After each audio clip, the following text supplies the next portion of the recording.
Welcome,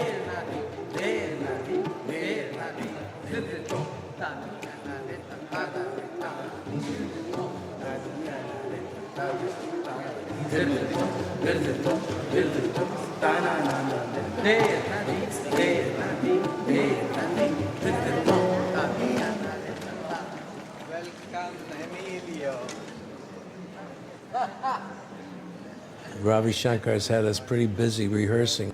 Most of the Indian musicians do not read music, so he's had to dictate verbally and by just singing parts to each of the Indian musicians, and each one's got a different part, so that it's been very time consuming. 1, 2, 3, 4.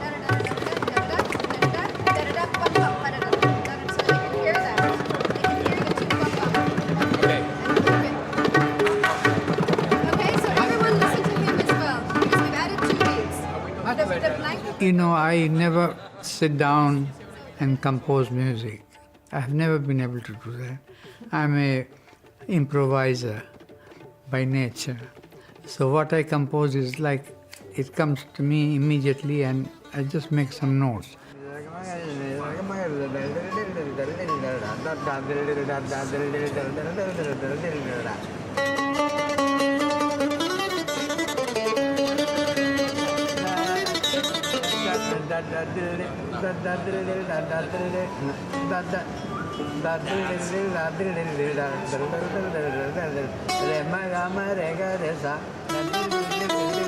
You're thinking, well, this guy's playing so different than the last guy he dictated to. He must have forgotten what he gave that guy, but then when you put it all together, it's all there, you know. But it's the Indian way. They do it by rote.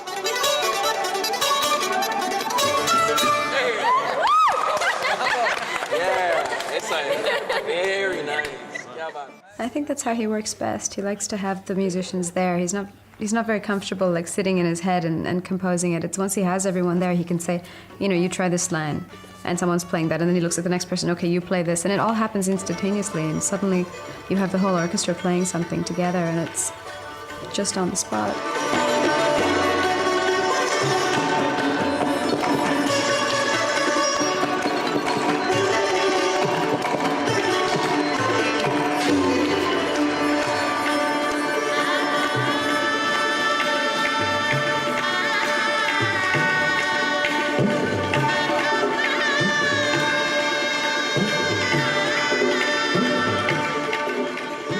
You may think you have something complete, and there's some musician that's just sitting in silence, and he'll suddenly hear the piece and look at that instrument and say, okay, now you play this, add another melody to it, and it comes together with something else. Then he'll tell the vocalists, you know, keep support on this thing, and he likes to try different things, see what works. So that's how our music works. Everyone's so used to improvising and changing that you have to be flexible.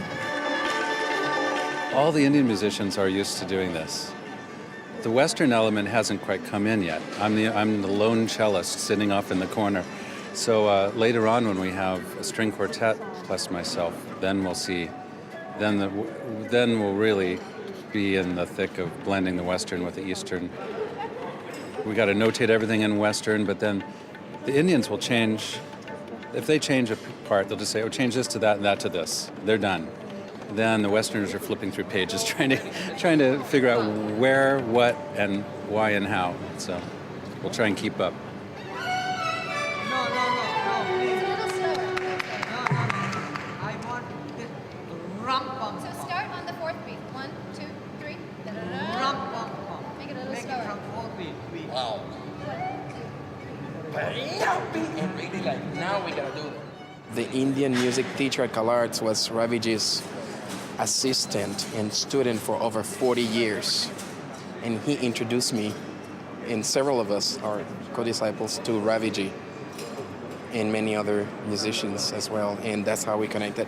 And since we learned how to, with them, we learned the blessing of not only the system, but how to write it and everything. So we got one foot in the Western world and the other foot in other cultures, including this one. So it's very practical for Raviji. So I notate stuff in their Sargam notation, Indian notation, and then I'm able to transfer it to Western notation. So it helps a lot as a bridge. Okay, we'll work it out, Raviji. Okay.